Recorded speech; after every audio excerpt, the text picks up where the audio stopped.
আমি মানুষ হিসেবে তার পাশে থাকতে চাই, যেহেতু আমার কোনো কিছু নেই, আমার বাবা মা নেই, টাকা পয়সা নেই, কোনো আত্মীয় স্বজন নেই, দেখার মতো কেউ নেই, আমি একা।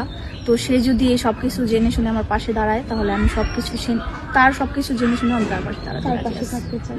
আমার আপু কি হয়েছে? অ্যাক্সিডেন্টে মারা গেছে।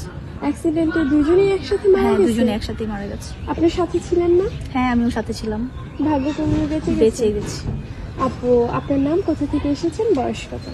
আমার নাম মাহি আক্তার, এসেছে কুমিল্লা 14 গ্রাম থেকে, বয়স 21+। 21 খুব তাড়াতাড়ি 20-এ পড়ে সরি, খুব তাড়াতাড়ি 22-এর মধ্যে পড়বে। 22-এ পড়বে। আপু বিয়ে শাদী হয়নি? না, বিয়ে সাথে কেমন ছিল চান? তার বয়স কেমন হতে হবে? সে দেখতে কেমন হবে? দেখতে শুনতে যেমনই হোক, বা বয়স যদি বেশিও হয় তাতেও কোনো সমস্যা নাই, মানুষটা ভালোই হলেই হবে। শুধু মানুষটাকে জি। আপু অনেক বিবাহিত ভাই আছে, আপনাকে যেহেতু এই মুহূর্তে অনেক দর্শক দেখছে দেশে থেকে, দেশের বাইরে থেকে, বিবাহিত অবিবাহিত সবাই আমাদের নক করবে। তো যারা অবিবাহিত আছে তাদের তো আলহামদুলিল্লাহ ওরকম, আর যদি ভাগ্যক্রমে বিবাহিত কেউ নক করে তখন কি করবে? তাতেও কোনো সমস্যা নেই, আলহামদুলিল্লাহ আমি সানন্দে তার জীবনসঙ্গী হতে রাজি আছি। বিবাহিত ছেলে হলো না, বিয়ে কোনো করবে? সমস্যা নেই। কয়জনের সাথে যোগাযোগ করা দিবে, একজন না একাধিক?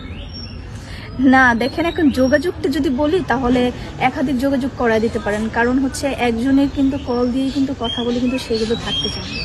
এটা অনেকবারও হয়েছে, অনেক কল আসছে, কথাবার্তা বলছি, কিন্তু তারা শুধু সময় নষ্ট করার জন্য আর কি কল দিয়ে কথা বলে, তারপর থেকে আর তাদেরকে আর পাওয়া যায় না।